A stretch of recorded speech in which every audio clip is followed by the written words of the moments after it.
სტანდარტული არჩევნების შესაბამისად ჩვენ უნდა განვაცხოთ ურთიერთკონკურენცია ამ არჩევნებზე, ამიტომ მერობის არაპარტიული ნეიტრალურ კანდიდატებზე ვეცდებით შეთანხმება გავდოთ, ასევე მაჟორიტარ დეპუტატების კანდიდატებზე, ანიდა საერთო პარტიულ კანდიდატებზე, რაც რა თქმა უნდა აღნიშნავს იმას, რომ რაიმე ფორმით ჩვენ ნორმალიზებას ვახდით რაიმე პროცესის, ეს პირიქით პროტესტის მასშტაბური გაშლის, გეოგრაფიული არეალის გაშლის, პროტესტის გაფართოების და ახალი მუხტის მიცემის დამატებითი საბრძოლო კიდევ ერთი ხაზი არის. ბოიკოტი ჩვენთვის არ არის ის გზა, სადაც შეიძლება იბრძოლო და სადაც შეიძლება შენ ივანიშვილის რეჟიმი დააზიანო. ჩვენ ვამბობთ, რომ ქუჩა არის მნიშვნელოვანი და ქუჩაშიც გავაგრძელებთ ბრძოლას და პროტესტს. უნიშნელოვანესია საგარეულოზე მუშაობა სანქციებისთვის და დელეგიტიმაციისთვის და ასევე მნიშვნელოვანია თუნდაც ეს ეგრეთ წოდებული საარჩევნო პროცესი, რომელშიც ჩვენ მივიღებთ მონაწილეობას. მოხდა შეუძლებლად, რომ პასიური ბოიკოტის მიღმა გამოვიყენოთ ეს შანსი, რომელიც განსაკუთრებულად მაგალითად მნიშვნელოვნად არის ნაჩვენები თბილისში 66% ოპოზიციური პროდასალური უმრავლესობა და 25% ქართულობა. მოკლედ მინდა გამოვეხმაურო იმ პოლიტიკურ ქორწინებას, რომელიც როგორც ჩანს შედგა გიორგი გახარიას და ლელოს შორის. ეს არის თანამშრომლობის აქტი ამ ორ პოლიტიკურ ძალასა და ბიძინა ივანიშვილის შორის. დღეს გაფორმდა ეს პაქტი სამწუხაროდ და ჩვენ ყველაფერს უნდა დავარქვათ თავის სახელი. მესმის, რომ სამწუხაროდ ქართულ პოლიტიკაში ფული ბევრ ამბს წყვეტს, მაგრამ ის ვერ გადაწყვეტს ჩვენი ქვეყნის ბედს.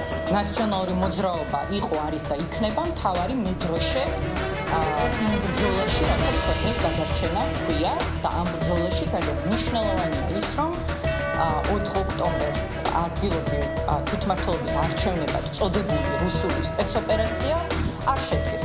მეგობრებო, ულმობლად რატომ ვათრავიცით ამ ბანძებს? ადამიანთა მოდგმის შეურაცხყოფად მიმაჩნია თითოეული მათგანი.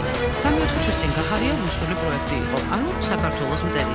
ამას ხაზარაძე უბრალოდ იდგა და აბრალებდა, იმიტომ რომ მეშინოდა გახარია არ დამხდარიყო მთავარი ოპოზიცია პარლამენტში შესვლით. აი ასე იდგა და რუსი ხარო ეუბნებოდა, რადგან სიებს არ ხსნიო. ახლა ეს რუსი იმას აკეთებს, რაც ხაზარაძის ეგოს ემსახურება და ამიტომ რუსულა. ეს ენაჭარდალა უღირსი და უთვალმოყარეო ნაგავი უნდა გადაირიცხოს. ქართული ხალხი უკეთესს იმსახურებს.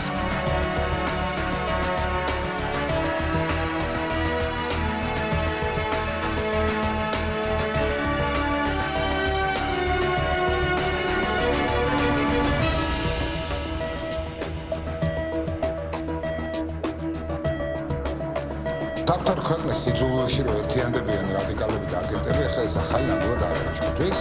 ილუზიებში არიან ლელო და გახარია.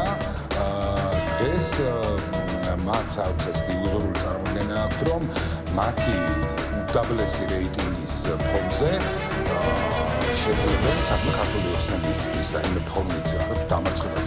რასაც მცირე წინააღმდეგობის ნაწევასაც კი და ასე ღიად განაცხადეს არჩევნებში მონაწილეობა. კი ბატონო, არჩევნები იქნება ძალიან მალე და კიდევ ერთხელ გაიზომება ყველა პარტიის რეიტინგი და კიდევ ერთხელ გადასკურდება, რომ აგენტებს საქართველოში ის პოლიტიკურ ზედაპირზე ნამდვილად არ აქვს არესაქმება. ჩანაფიქრი იყო მათი გარემოწმების მხრიდან, რომ ერთგვარი დივერსიფიცირება მოეხდინათ კოლექტიური გაწმოძრავების ასე ვთქვათ ველზე. ხედავ ნახეთ როგორ დაყვეს 4 ნაწილად, როგორ გადაღებეს უკანონო სხვადასხვა ფერებში, როგორ დანომრეს სხვადასხვა ნომრით და როგორ ცდილობდნენ რომელიმე გაერიცხათ ორი დანაყოფი. არის დაკავებული სხვა დანაყოფების ამ შემთხვევაში ლელოს და იორიტა გახარიას ბულინგით, კიდევ ერთხელ ცდილობა საზოგადოების შესწავლაში ყოველდღიური რადიკალური გადასტურება იქნება 4 ოქტომბერს არჩევნებზე თუ რა პასუხს მიიღებს ეს მათი დაყოფილ, დაკონცეპტებულ, შეკონცეპტებული და გადაღებილ, გადაბრენდილი ნაცმოძრაობა.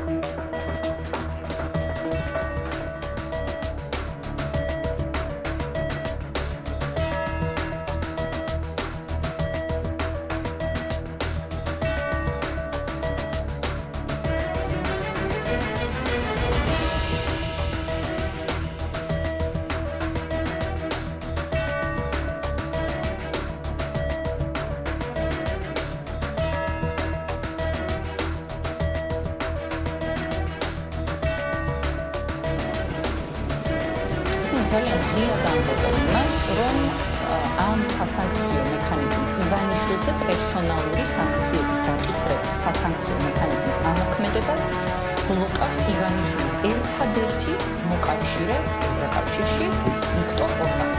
თუმცა ჩვენ ეს პერიოდი სწორედ იმაზე ვმუშაობთ, რომ ვიქტორ ორბანს ხელიდან გამოვაცალოთ ვეტოს უფლება, იმიტომ რომ სწორედ ბიძინა ივანიშვილის ძალისხმევით შესაძლოა ევროკავშირს მოუწიოს უვიზო მინუსის შეჩერება იმ შემთხვევაში, თუ ვიქტორ ორბანის ძალისხმევით ვერ უწესებს სანქციებს ბიძინა ივანიშვილს. ჩვენ გამოვლილი გვაქვს ქართულ სახელმწიფოს ისეთი გამოწვევები, როგორიც არის 4-ჯერ მცდელობა რევოლუციური სცენარების საქართველოში. მეორე ფრონტის გახსნასთან დაკავშირებული თავიდან ბოლომდე მცდელობები.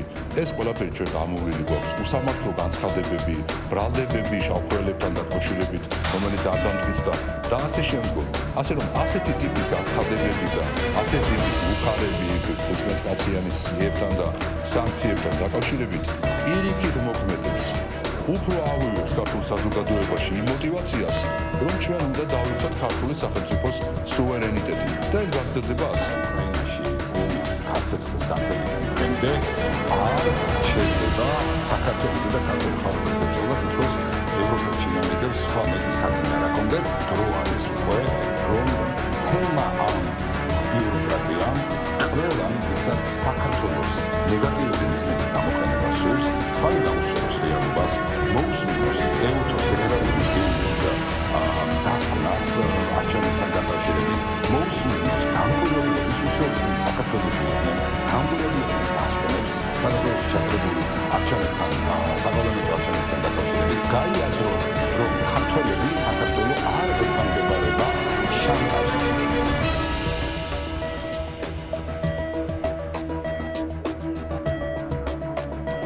ნოდარი მოიშორეთ ყურიდან თუ შეიძლება და ისე გამეცით პასუხები იმაზე სად მეძებეთ. ევეპირვეთ არ აინტერესებს პასუხი, იმიტომ რომ ნოდარ მელაზე ყურში კარნახობს რაღაცები და ეხა მებრძვის უკვე ტელეფონის მეშვეობით. პირველი, კიდე ერთხელ ვიმეორებ. ჩართით აბა. ჩართით. აი ნოდარ მელაზე თუ არა პირადი ინტერესო, ვინც კორუფციას ებრძვის და სიმართლეს ლაპარაკობს, ჩართეთ. აი თქვი ყურზე ყავს ნოდარ მელაზე ხო? არ ბატონო მამა. ნოდარ მელაზე ყავს თუ არა ყურზე? კი ბატონო, ნოდარ მელაზე ყურზე. ნოდარ სად მომძებნე და ვერ მომაგებია, გისმენთ? ნახეთ რა მოხდა? ეხლა მითხარით სად მომძებნე და ვერ მიპოვნეთ. თელი დღეა რო აცხადებ და იმალაო. სად მომძებნეთ? სად მომძებნეთ, კაცო? ლიდერი არა ისა, ლევან-ხაბეიშვილი არის თქვენაირი აგენტი. თუ კი ვირმე ამ ქვეყანაში კორუფციას ებრძვის, ყველას მტერი ხართ თქვენ, ვინც კორუფციას ებრძვის. მაგრამ თორნიკერიშვაძეს რაც შეეხება, თქვენ დააბრალეთ უკადრებელი დააბრალეთ. გამოგიგზავნეთ.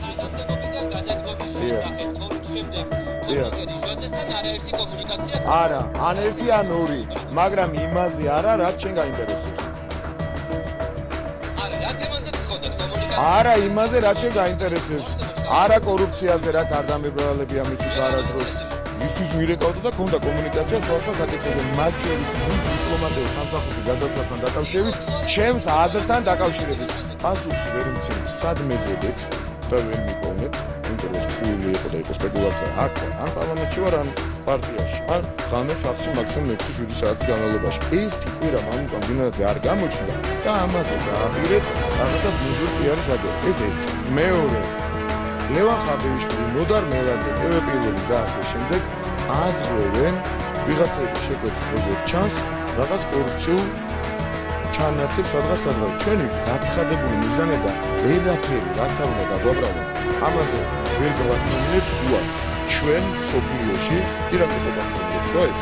იმის შემდეგ ამაზე ვარ გადაწყობილები, რომ კიდე უფრო მძლავრად ვემქროთ კორუფციას და სოფიოში წარმოქმნით ახლა ამბიციური მიზანია და რამდენად დიდი შრომა ჭირდება ამას. და რა თქმა უნდა გათხოვები იქნება. გაცხადებული მიზანია რომ სოფლიოს სამეულში უნდა მოვხდეთ კორუფციასთან ბრძოლის თვალსაზრისით. რაც შეეხება თორნიკე რიშვაძეს. თორნიკე ვიშვაძე არის ადამიანი, რომელსაც ჩვენ გუნდში ძალიან ბევრი რამე გააკეთა და აჭარისთვის მართლა ძალიან ბევრი რამე გააკეთა. ძალიან ბევრი. მისთვის კორუფცია არავის დაუბრალებია, მისთვის მით უმეტეს, რაც მან წერილში დაწერა, როგორც წერილია, ნარკომოვაჭრობის თავილობა მით უმეტეს არავის დაუბრალებია, მხოლოდ და მხოლოდ ასეთი, რაც საჯაროდაც კი გინახავს ასეთი წამოსული არის ნაცმედიის და ნაცჟურნალისტების მხრიდან. ბრალია თუ არ ვამბობ, თუ კი ვინმე. უკვე გაგახსენდა თქვენ სიუჟეტი. ძალიან დიდი მადლობა, რომ თქვენ თვითონ გამიდასტურეთ ყველის წინ, რომ სიუჟეტში დააბრალეთ თორნიკეს სიგვინტურას. ნახვამდის.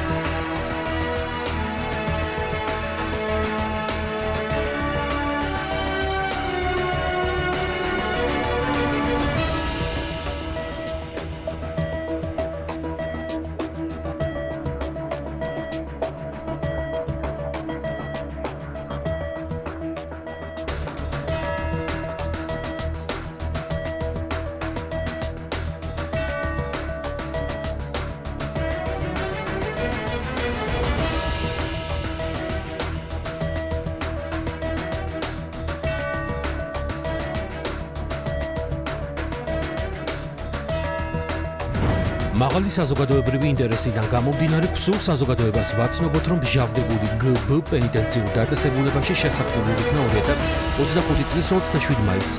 იგი განთავსებული იყო არა სამარტო, არამედ 4 ადგილიან საცხოვრებელ საგანში, სხვადასხვა დროს, სხვადასხვა თანამესაგნესთან ერთად, მათ შორის მიმდინარე წლის 12 ივლისამდე.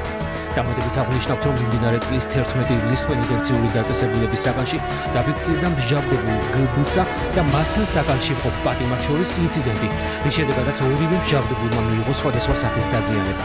მჟავდებულ გბ-ს პენიტენციურ დაწესებულებაში ყისიერად ჩაუტარდა პირველადი სამედიცინო დახმარება და იგი გადაყვანილი იქნა სამოქალაქო სექტორის კლინიკა ვივამეთში. მას ზედაპირული დაზიანებები აღენიშნებოდა. ჩაუტარდა ყველა საჭირო კლინიკო-ლაბორატორიული და ინსტრუმენტული კვლევა. გაეწია სხვადასხვა ექიმ სპეციალისტთა კონსულტაცია და სამედიცინო პერსონალის რეკომენდაციით იმავე დღეს დაბრუნებული იქნა ნომერ მე-8 პენიტენციურ დაწესებულებაში.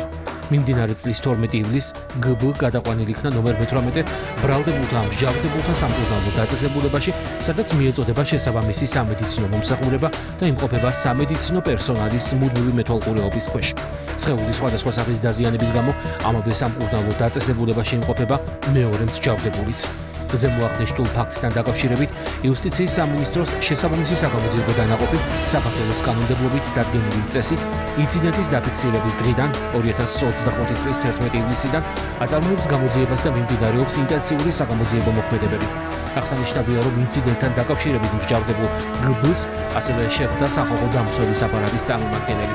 საყურადღებოა, რომ ბოლო პერიოდში ცალკეული მიკერძოებული მედია საშუალებებისა და პირების მიერ გახშირდა პენიტენციური სამსახურის საქმიანობის დისკრედიტაციის მიზნით ცილის მწარმოებელი განცხადებებით საზოგადოებრივ აზრზე მანიპულირების მცდელობები. ქსურ საზოგადოებას განვუმარტოთ, რომ არც ერთი მსგავსი შემთხვევა არ დარჩება შესაბამისი რეაგირების გარეშე. სპეციალური პენიტენციური სამსახური კიდევ ერთხელ მოუწოდებს ყველა დაინტერესებულ პირსა და მედია საშუალებას თავი შეიკავონ ყველა სახის დაუზუსტებელი და დაუსაბუთებელი ინფორმაციის გავრცელებისგან.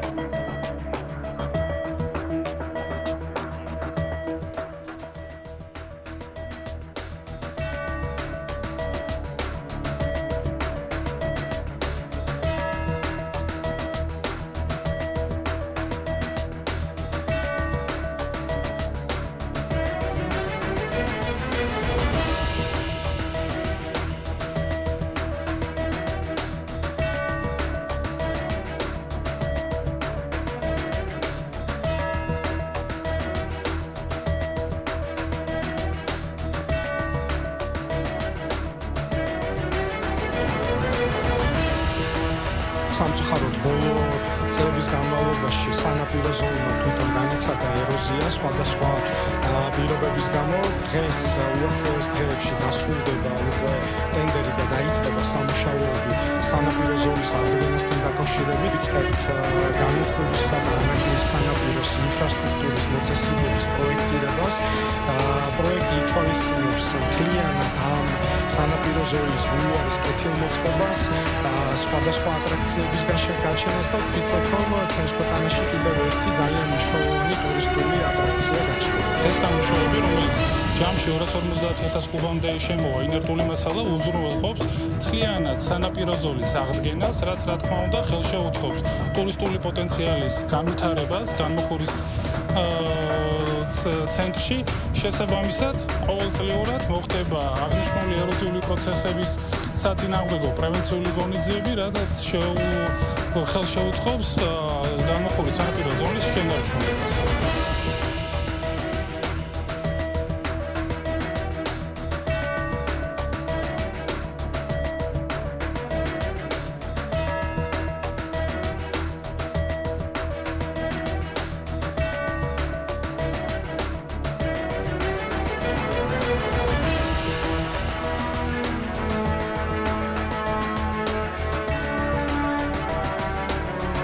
ჩვენთვის მნიშვნელოვანი ფერმერებთან უშუალო კომუნიკაცია, უშუალო კონტაქტი, რადგანში არსებობს გამოწვევები, რომელიც არის ბაქტერიული დაავადებები, დღეს აქ-იქვე წარმოდგენილი ჩვენი სამინისტროს სხვადასხვა მიმართულების ხელმძღვანელები, როგორც სამეცნიერო კვლევითი ცენტრი, ასევე სურსათმცურნებლობა, ადგილზე კიდევ ერთხელ გავეცანით და მოხდა შეხვედრა, მოხდა შეხვედრა ფერმერებთან, კიდევ ერთხელ იმჯერეს იმ გამოწვევებს, რომელიც ამ კუთხით არსებობს.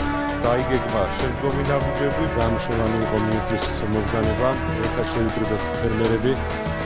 არის გარკვეული პრობლემები თხილის კულტურაში, ეს არის თხილის ძირის ხმობა, ამის მიზეზები გვინდება და ყველას ერთად ჩართულობით ვადგენთ ამ მიზეზებს და ვეძებთ გამოსავალს, რომ ეს აღნიშნული დაავადება არ გადაიდოს სხვადასხვა ძირებზე და მცენარეზე.